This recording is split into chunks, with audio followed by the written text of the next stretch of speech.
All right, it's 4:45. We'll do our next session, and so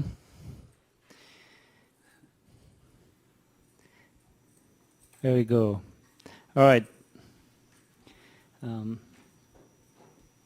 Last session, then there's a break, then there is some event. So hang in there. But we have a great talk from our data insights team. So I have the pleasure to introduce David. I won't say his last name. David A. and Bashiam, and they'll talk to you about global intelligence. Thank you, David. So I will try and pronounce David's name. It's David Andrzejewski. And he's a PhD just like me. So if you are looking for a scintillating presentation from two propeller heads, you're here at the right place. So what we're going to talk about really is around how do you actually drive insights and actions from your Amazon guard duty findings. You probably saw references to it in Ramin's presentation today. So to get us going, so just a quick reminder. So as you probably heard today from Ramin, so we are actually going to market along these three pillars of intelligence, like operational intelligence, security intelligence, and business intelligence. And what this talk is about is really on the global intelligence layer that's mapped here, which is really around how do you actually power insights and actions in both of these areas. So what are we going to cover here? So the first thing that you learn here is that as a company, how do you actually compare against other AWS customers that are using guard duty? So that's getting a sense for posture from an overall industry benchmark perspective is the first thing that you'll get out of this talk. The second thing is how do I compare against the industry in terms of security findings? And then the third part is, okay, now that I've told you how you compare, what are you supposed to do with those findings? These are three things, again, from a security posture perspective, the most important journey, if you will, that you'll get through this talk. Now, just to give you a quick flavor, in terms of the intuition that drives this kind of analysis, industry benchmarking, here's a quick example. So about 7-8 years ago, I started getting these inserts in my utility bill from my local utility, which is actually PG&E. And what it's actually telling me is that it's doing a comparison of me versus my neighbors as it relates to electricity and gas consumption. So in this particular example, it turned out that it very quickly identified that as it relates to electricity consumption, I was doing pretty well, but as it relates to gas consumption, I was not. I was spending a lot more than my neighbors. And the idea there is that it made some suggestions in terms of upgrading my furnace, which is about 40 years old, to a more energy efficient version. Is something that's the kind of insight that it gave me. And once I fixed that, I was back on track in terms of my spend compared to my neighbors. The main point about this kind of analysis is that I don't really need to be inside your infrastructure or inside your home, in my example, to actually give you advice in terms of what you should do. So peer analysis, industry benchmarks can be fairly insightful even from the outside in. And hopefully that's the intuition that you also get from this particular presentation. Just to give you a few more examples of this kind of stuff. So in financial services, if you look at S&P index, which is a basket of stocks, you can actually compare your stock or your company's stock against the S&P index. That's an example to see how you're doing. Similarly, in the real estate market, if you look at companies like Zillow, they're actually benchmarking real estate prices, and you can actually compare your home or get a valuation for your home compared to what your neighborhood is doing, for example, and so on. So the point here is that these ideas are fairly generalizable. They've been around for a while in many different verticals. And what we're trying to do here in this particular talk, and it's again an ongoing theme at Sumo Logic, is really how do you actually apply these kinds of insights, again industry insights, to security initially. That's what you'll see in this presentation, and then operational analytics as well over time. Now, how many of you guys actually use guard duty in any fashion? A few of you. Okay, so guard duty, just for the rest of you. So guard duty, again, is a threat detection service from Amazon. It was launched back in 2017. It's one of the fastest growing services in Amazon. And what it actually does for you is that it actually looks at your EC2 instances and IAM users on a continuous basis and then finds out if there's anything unusual or abnormal going on about them. A few types of findings just to give some illustrations here. For example, if it finds that there is like, unusual outbound activity in the form of, your EC2 instances connecting on suspicious ports, making unusual amounts of data transfers outside your company and so on. That's like one class of findings or one threat purpose as they call it. Similarly, if your EC2 instances are getting inbound connections from suspicious IP, so suspicious IP addresses are those that are there in threat intelligence feeds, for example. Recon is a very, very popular kind of attack. It's like the first step in an attack cycle, if you will. The idea there is that somebody is trying to do a port scan on your public-facing machines, and if they find a port open, then they try to get in. So again, GuardDuty will tell you or highlight these kinds of findings for you as well.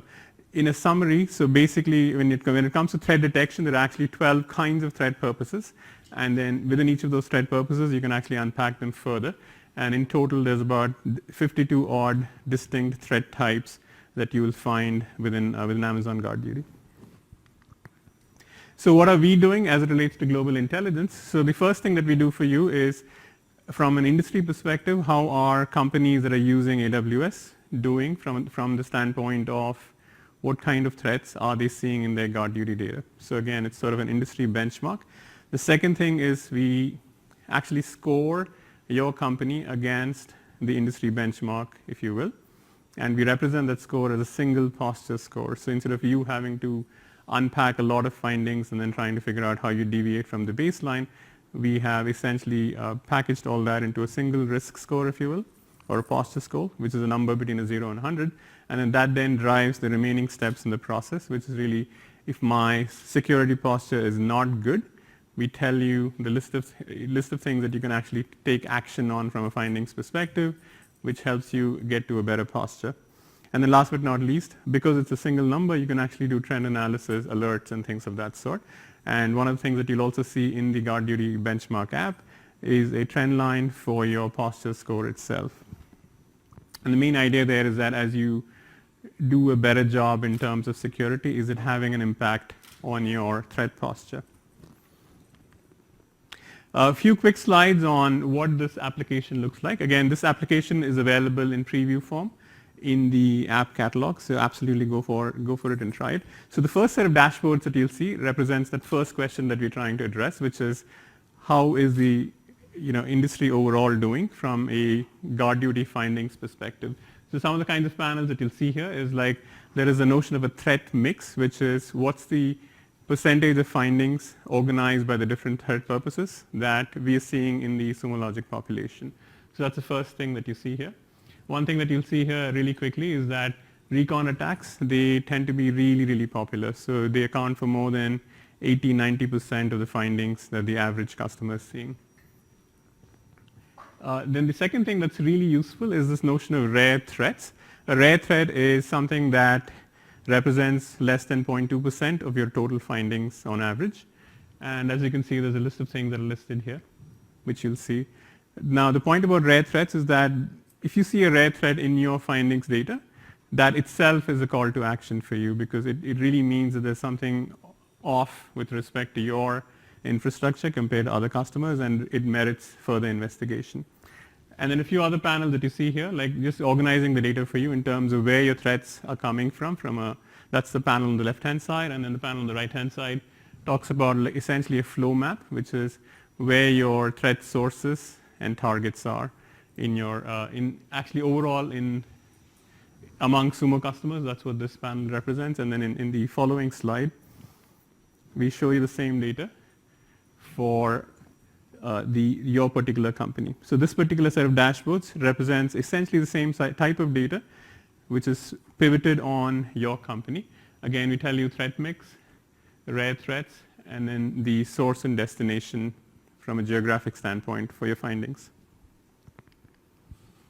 Now, where it actually gets interesting is how do I actually act on these findings? And this is where the notion of a posture score comes into play. The idea there is that we take your findings, that's this, and then compare it against the global baseline and compute a score for you. It's just a number between a 0 and 100. 0 represents very high risk, and then 100 represents relatively low risk. So the point here is that we have synthesized all this findings data, compared you against the industry baseline, and then come up with a score for you, which then drives an action plan like this. Now, the list of findings that you see in the action plan are actually prioritized based on the impact, the improvement potential, if you will, that these, if you address one of these findings in the order that's specified, it has the maximum impact on your score. A few other things. So as it relates to trend lines, so the panel that you see on the top is actually representing what's the trend, and I think we're showing like 7 days worth of your posture score. And the main point about this is that as you take action on your findings, is your score improving, right? So that's the main point about it. And then the panel on the bottom side is actually, it's telling you what's the reason. If your score is declining, what's the reason it's declining in terms of the changing threat mix, or if it's improving, what are the actions that you've taken in terms of findings that you've gone off and addressed as well. And then last but not least, there is the fourth set of panels that's really drilling down into the rare threats themselves. Like I said, if I want to be super prescriptive about how you actually use this application, start with the rare threats dashboard. Look at if you have any rare threats at all. Just to recap, a rare threat is something that occurs in less than 0.2% of findings on average among the Sumo population. Right? So any rare threat you see here is something that you want to act on. And just like the other panel that we saw previously, we prioritize the rare threats itself. So in terms of acting on these rare threats, what's the order in which you want to act on them as well. So I want to hand off to David. So he'll actually cover how things work in the from behind the scenes perspective, and then I'll come back with a few use cases as well. Cool. All right. Thank you very much, Basham. So to actually kind of deliver these capabilities that Basham just described, we're going to give a little bit of an overview of how this actually kind of happens mechanically under the hood. So the first thing is, of course, to do this, you actually have to have the guard duty data in Sumo Logic. And so that's kind of 3 steps. One, whether you actually have guard duty enabled with your AWS account. So you actually have guard duty kind of turned on with AWS. 2, how you are kind of configured to get that guard duty data into Sumo Logic from a collection point of view. And then 3, installing this like app, the Sumo app that Basham just kind of showed. Now, actually, there's sort of a one-click, one-shot, easy button kind of approach to this based on CloudFormation template that's linked to from the bottom. So you can either kind of search for this, or we'll be sharing out these slides at some point, I believe. But there's one kind of CloudFormation template that automatically enables guard duty, sets up a guard duty collection, and installs the app pointed at that data in your Sumo Logic account. So that's kind of on the user or customer side of it. And then the back-end mechanics for how we actually kind of compute these global insights is the following. So the first thing we're going to do is kind of abstract away some of the detail from the findings of an individual customer. These details might be sensitive to the customer, and they would not be useful or meaningful across customers. So we boil it down to a few of these key attributes: the threat purpose, the threat name, the severity, the resource type being targeted, and kind of abstract it down to that. Then we're going to kind of anonymize and aggregate these over time on a per customer basis, and you end up with these just kind of summary statistic digests from the individual customers. Then those are aggregated over the entire population to arrive at this thing that we've been calling the global baseline. And so that's kind of the key output of this whole process, and that's the artifact that these other previous dashboards are being computed against. So once you have a global baseline, this is going to be some automated process has kind of abstracted away the details, anonymized the individual customers, and aggregated over time and customer population to arrive at this final kind of global artifact that you can then compare your individual threats to the global baseline, compute your posture score with respect to the global baseline, and prioritize the individual findings in your environment against this global baseline. And so as Basham indicated, the scoring bit is particularly interesting. And so this is still kind of an active area of iteration and R&D amongst the team here. But the idea, again, as Basham indicated, the score kind of goes, it's your security posture.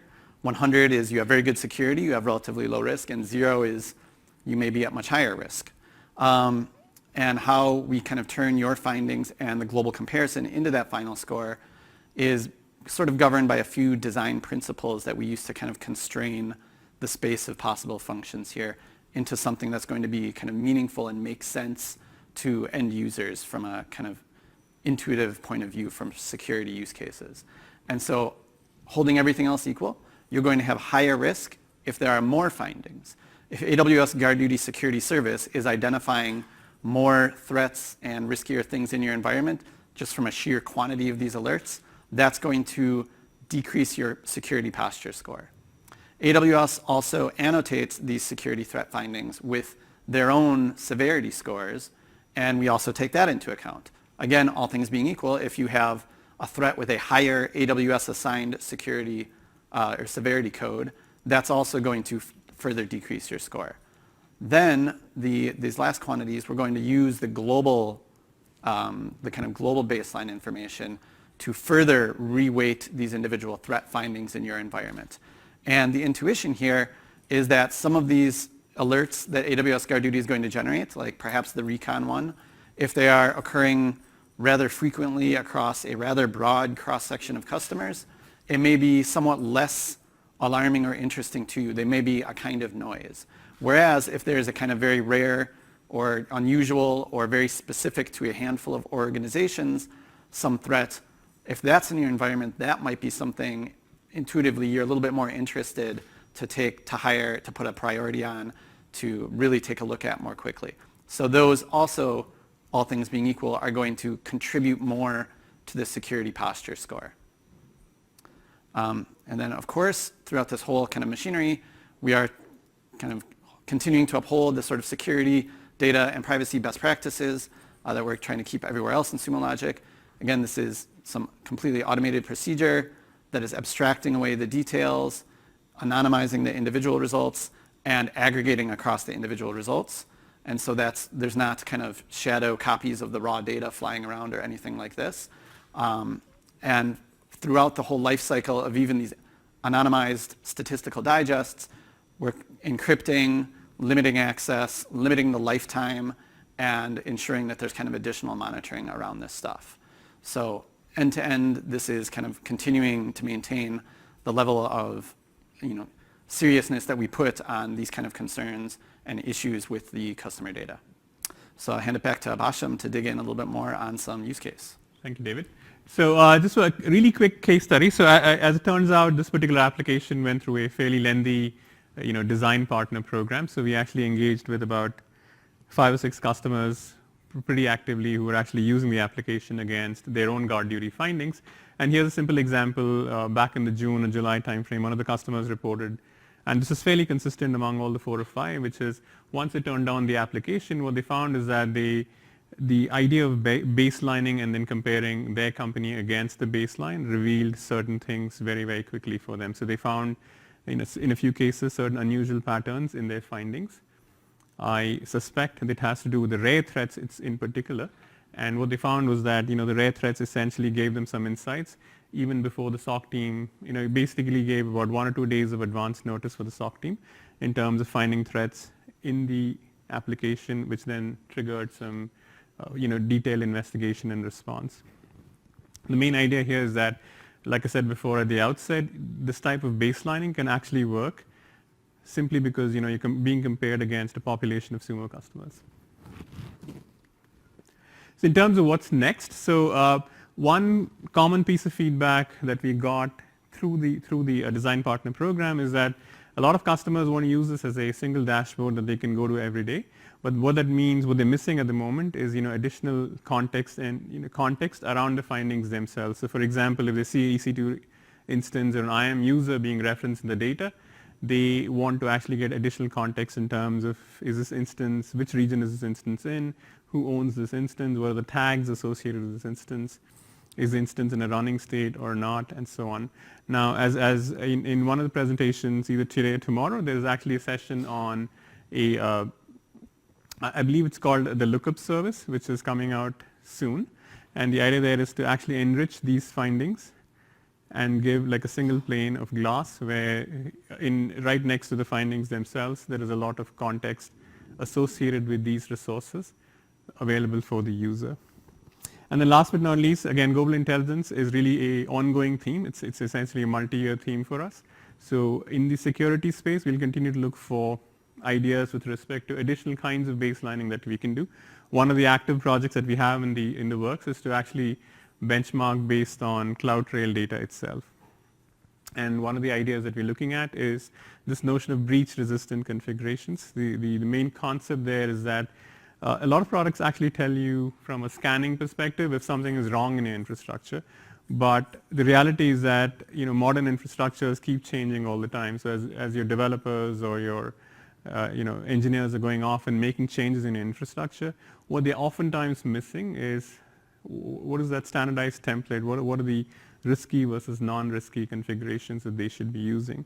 So this idea of breach-resistant configurations is really about looking at CloudTrail data in terms of how services like RDS, S3, and things like that are being set up by customers in general, and then using that as guidance for customers to actually set up these services correctly from a security posture perspective, and hopefully also templatize it on an ongoing basis as well.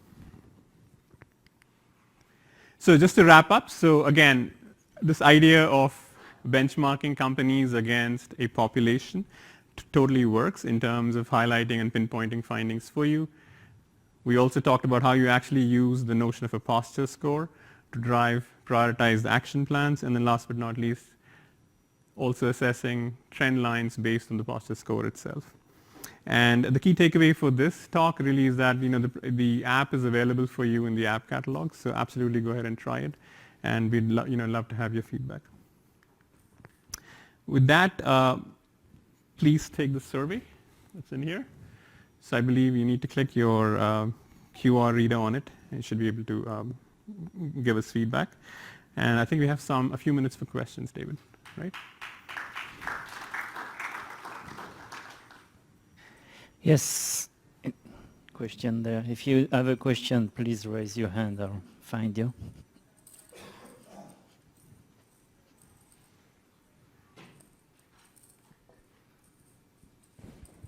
I'm just curious, like when we've used other integration tools, there's always that hidden tax of getting the data out of Amazon via their APIs.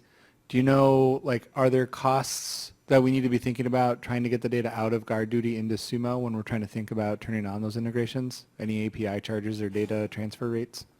Interesting. Do you know off the top of your head? Off the top of my head. I think we need to get back to you on that. My hypothesis is that this is essentially feeding your GuardDuty logs into Sumo, right, through a collector. I think you're asking about data egress charges. Is that data egress plus Yeah, API similar. charges? So like we have stuff that we have, for example, like in CloudWatch logs, and we pay a pretty big tax on API calls, getting those out and getting those into Sumo. And I just didn't know if there was any kind of cost that we need to be thinking about with regards to GuardDuty, if that's a different API endpoint that they're charging differently, or how to think about that. Yep. So I think we need to get back to you on that. Okay, thanks. There's a question at the back, I think. Yes.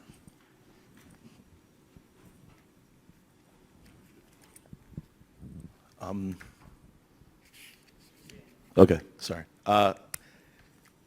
I saw for people in a scenario where they're using GuardDuty already to parse CloudTrail logs, like look for specific events and then pull those events and send. If I were to send them to you, would the direction, like the roadmap direction, I'm just curious, is for analyzing CloudTrail, would it be generalized where like the two are kind of one and the same for the global service intelligence, where I'm not lacking benefit just because I'm sending events that I'm parsing myself versus sending you the CloudTrail, like directly? Like benefit in the data that you're analyzing type of deal.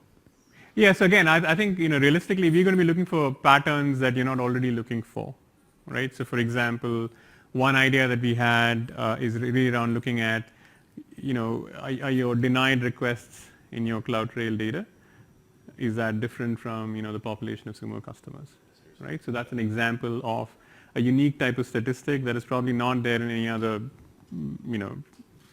analysis that you might be doing. You might be writing your own queries for that type of information. Yeah, but if I'm missing something, I see what you're saying. Yes.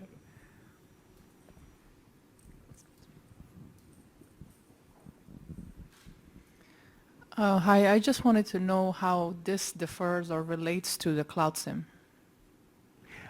So I think this is packaged as, as part of our enterprise offering, right? So this is a standalone app, so you can use it today.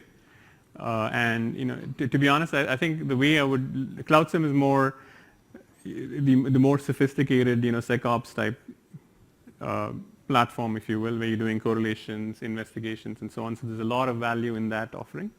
This is think of it as more as a tactical standalone app that you can use by itself. And it comes pre-built with all the insights that we talked about. And like I said, it's available today. Focusing on guard duty alerts. And it's focused on guard duty at the moment, yes, you're right. Yeah, okay.